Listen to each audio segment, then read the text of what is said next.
O diretor-geral da Organização Mundial da Saúde, Tedros Adhanom, participou de uma reunião virtual com o deputado federal Aécio Neves e a senadora Cátia Abreu. Os dois parlamentares presidem as comissões de Relações Exteriores da Câmara e do Senado. Eles avaliaram o agravamento da pandemia aqui no Brasil e pediram ajuda para que o país tenha acesso a mais vacinas. Para falar sobre essa situação, eu e o meu parceiro Caio Junqueira vamos conversar agora ao vivo aqui no Expresso CNN com o deputado federal Aécio Neves. Deputado, boa noite, bem-vindo ao Expresso. Me ouve bem? Boa noite, Roberta. Ouço muito bem. Boa noite, Caio. Como é que foi essa reunião? O que dá para você contar para a gente sobre esse encontro e sobre o pedido de ajuda também aqui do Brasil?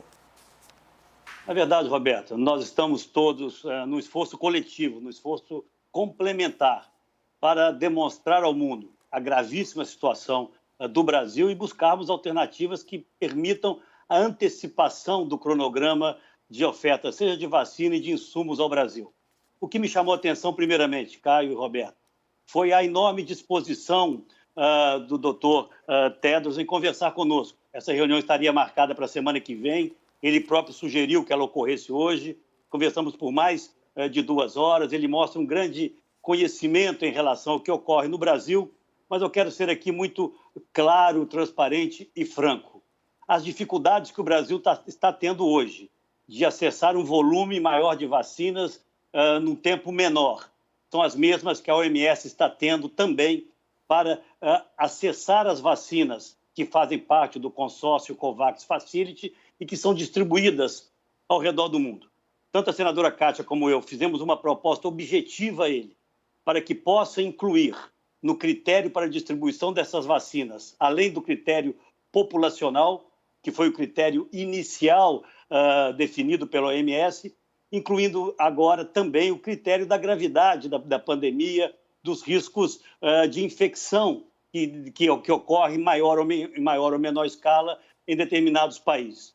Ele assegurou que fará essa apresentação, apresentará essa proposta ao organismo que trata disso.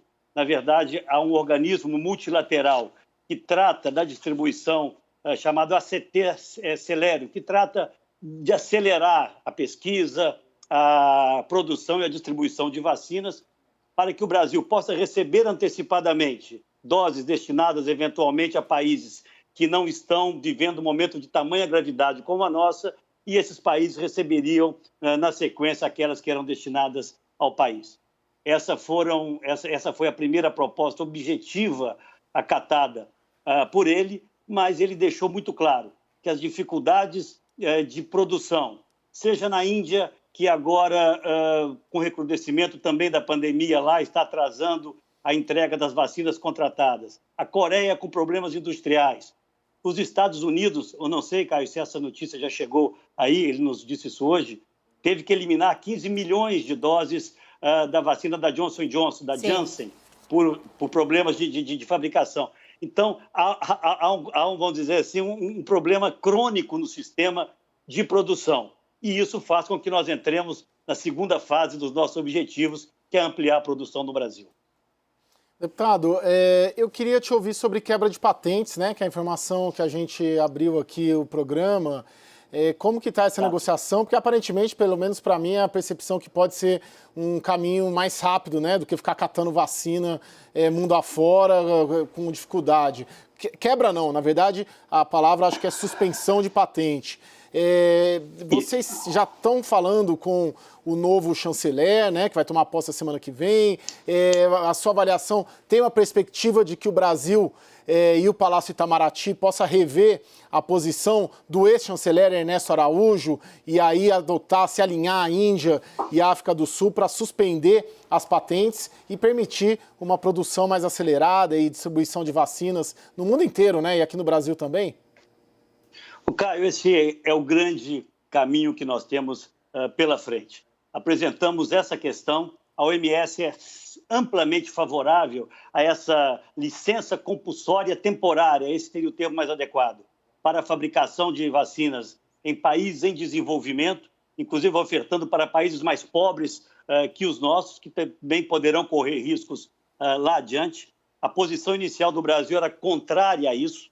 Eu conversei hoje, depois da reunião com o diretor-geral da OMS, com o chanceler Carlos França, o novo embaixador e chanceler do Brasil, Carlos França, e também com o ministro Queiroga. Nós temos que, o novo ministro da Saúde, eu faço um parênteses, cara, até para dizer, e nós temos visto tantas coisas negativas, e eu quero aqui falar de uma percepção muito pessoal minha.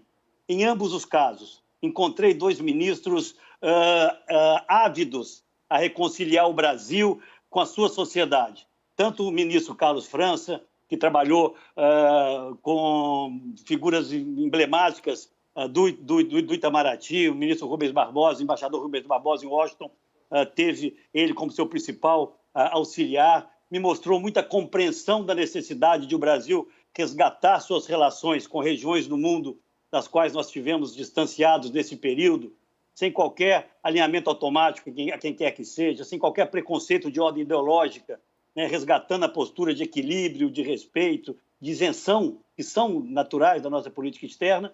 E, por outro lado, o ministro Queiroga inicia buscando uma reconciliação da comunidade científica brasileira com o próprio Ministério da Saúde. Dito isso, conversei com ele sobre essa questão específica, a disposição da OMS de apoiar, junto à Organização Mundial do Comércio, essa discussão.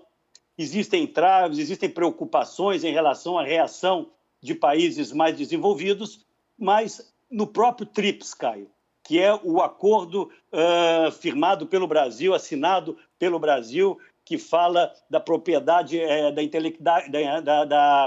da propriedade intelectual, né, do direito às patentes. Ali há um artigo, que é esse que nós estamos solicitando ao governo brasileiro que possa apoiar, que diz que em caráter emergencial poderá haver uma flexibilização dessa propriedade intelectual.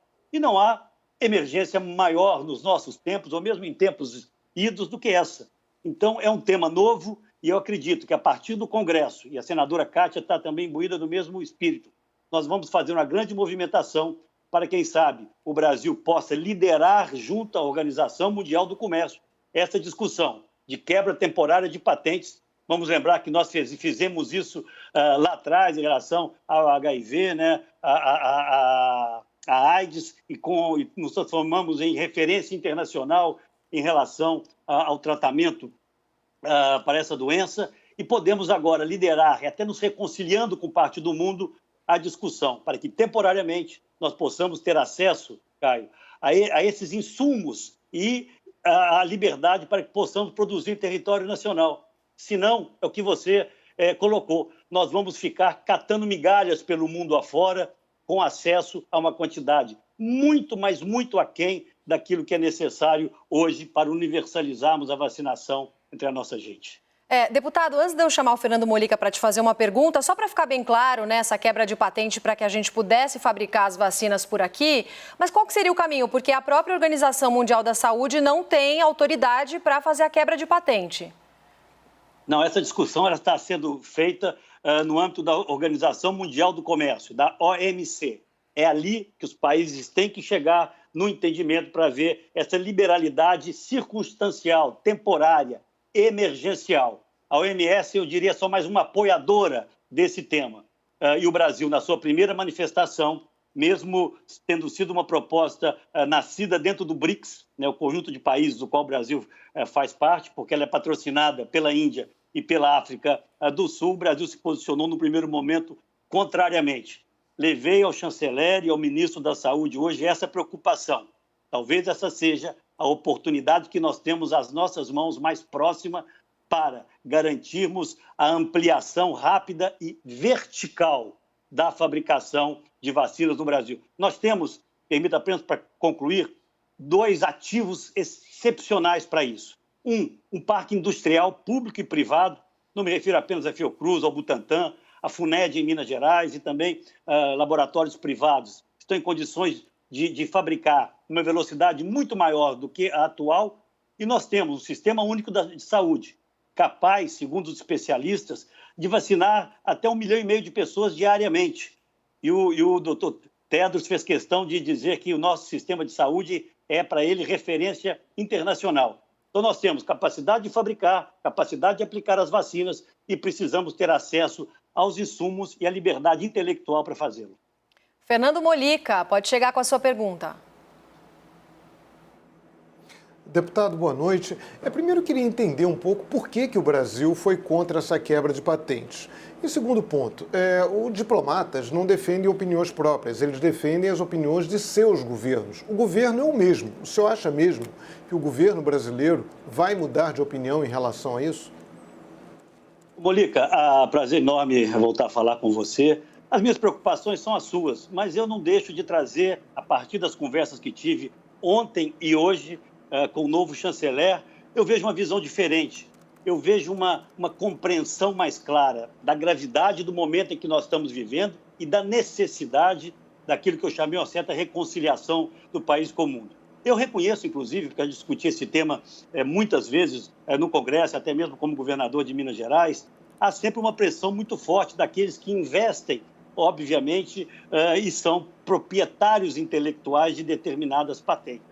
Mas, nesse momento, eu me refiro à mais grave pandemia da nossa história moderna, se aquele artigo do TRIPS, desse acordo que define as condições das propriedades intelectuais, não servir para um caso como esse, não servirá para mais nada. Portanto, é preciso uma ação política de governo, não apenas de Congresso.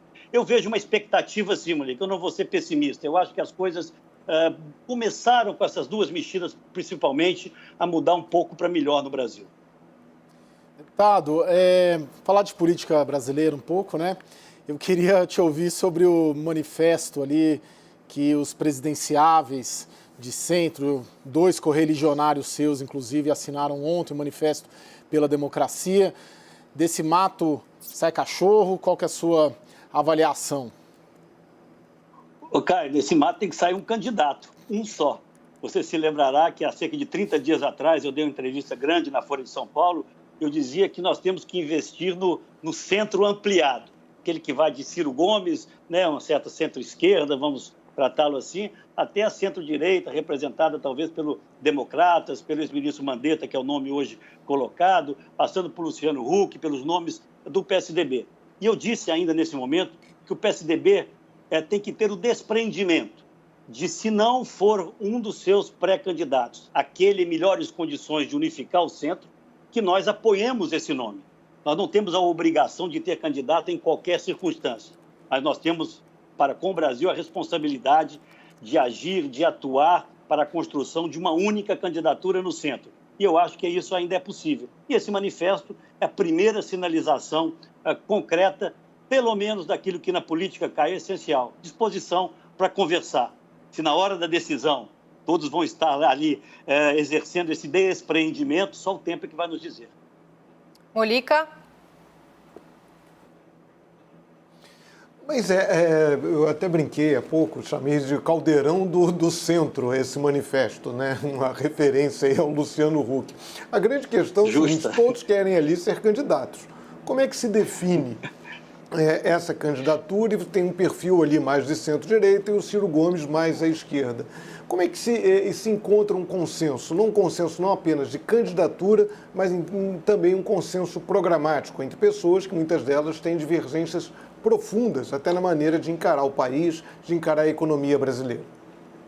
Eu concordo com você, essa visão em relação à economia talvez seja a mais difícil de ser superada, Molica, mas não é impossível. As linhas gerais de um programa, e começa bem com a questão da defesa da democracia, né, com uma certa liberdade, um certo liberalismo na economia, com grande responsabilidade social, não esquecendo que o Brasil vai viver tempos muito difíceis no pós-pandemia, é um início. Isso se constrói conversando, né? Rubem Braga dizia que política é a arte de namorar homem, né? Um cochicha, o outro convida para jantar, o outro conversa sem que o terceiro saiba. Então, é uma construção de conversas. Eu tenho tentado introduzir a palavra do desprendimento. Quem sabe nós possamos ouvir de outros atores que estariam também dispostos a participar desse esforço, mesmo não sendo candidato. Eu acho que o Brasil merece, Molica, muito mais do que reeditar o voto do não. O presidente Bolsonaro se elegeu com o voto da negação da política em grande parte. Óbvio que ele tinha aqueles que apoiam as suas causas, aquilo que ele defende, mas uma boa parte do seu eleitorado foi aqueles que votaram em nós em 14 e que não queriam de volta o PT. Nós temos uma eleição definida por aqueles que não querem o PT, votando no principal adversário do PT, e os que não querem Bolsonaro, votando, por sua vez, no PT, é muito pouco. Seria uma pobreza muito grande para o Brasil no momento de tantos desafios. Digo isso para reiterar, o centro tem condições de entrar nessa disputa, tem condições de ampliar essa avenida, desde que tenha despreendimento, responsabilidade de alguns abrirem mão para aquele que no momento certo, e esse momento para mim é a virada do ano, Mônica, tiver melhores condições de agregar forças, falar com a sociedade e apresentar um novo projeto de Brasil não excludente, sem radicalismo, restaurando a nossa natureza democrática. Aécio, o presidente Jair Bolsonaro, você acha que está vivendo um momento mais difícil, né? As pesquisas dizem isso, e a despeito disso mantém ali aquela faixa de 30% da população que considera o governo dele ótimo e bom. O senhor acha que ele entra em 22, né? A gente não sabe o que vem por aí, a recuperação, a vacinação, o pós-pandemia que você falou, mas ele deve chegar, fazer futurologia aqui contigo, mas ele deve chegar em 22 na eleição competitivo? Chegará competitivo, não vamos nos iludir, Caio. O presidencialismo do Brasil é um presidencialismo que nós poderíamos chamar de monárquico, né, de tão forte, né, o conjunto de forças em torno do presidente da República não é desprezível. Talvez seja dos presidencialismos que concentra o maior número de poderes dentre as democracias maiores do mundo, né? E ele terá consistência, acredito e torço, rezo e trabalho para que nós tenhamos esse ano, até o final do ano, né, a universalização da vacinação no Brasil, para que as curvas possam, antes disso, é claro, de contágio diminuírem. E acredito, sim, que ele será competitivo. Invencível? Claro que não. E acho que é mais viável uma candidatura de centro, uma candidatura que agregue essas forças do que um retorno do PT. Porque, Caio, eu acompanhei como você, como todos os brasileiros, Mônica, Roberta, né, a repercussão da decisão do Supremo que, pelo menos, supõe-se, permitirá a recandidatura do candidato Lula. Mas eu não me esqueço do que foi o PT ao longo dos últimos anos. Eu não me esqueço do que foi o final do governo Dilma, com 12 milhões de desempregados no Brasil, 3 anos consecutivos de crescimento negativo da economia, a desorganização total da nossa economia, o aparelhamento absurdo, né, e a corrupção avassaladora nas nossas empresas públicas, e não havia pandemia. Eu não quero isso de volta para o Brasil. Eu não acho que porque o presidente Bolsonaro comete equívocos, isso torna o presidente Lula a salvação da lavoura. De forma alguma. Por isso, nós temos que nos empenhar em construir essa alternativa no centro. Ela pode até começar com índices de pesquisa mais baixos. É natural, não tem nenhum ali, talvez o Huck um pouco mais, mas nenhum nome que chegará de forma avassaladora, né, rompendo e conquistando corações Brasil afora. Mas a racionalidade ainda faz parte do pensamento e do cotidiano de milhões de brasileiros. E se nós conseguimos mostrar que uma candidatura qualificada, com um programa compreensível para os brasileiros, pode mais rapidamente nos tirar, né, do abismo social que nós vamos viver, no qual nós já estamos entrando e vamos estar em 2022, eu acredito que essa candidatura no centro tenha mais chances de vitória do que as candidaturas dos dois extremos. Ok, deputado Aécio Neves, obrigada pela entrevista, por conversar com a gente aqui na CNN. Até uma próxima. Obrigado a vocês, até a próxima.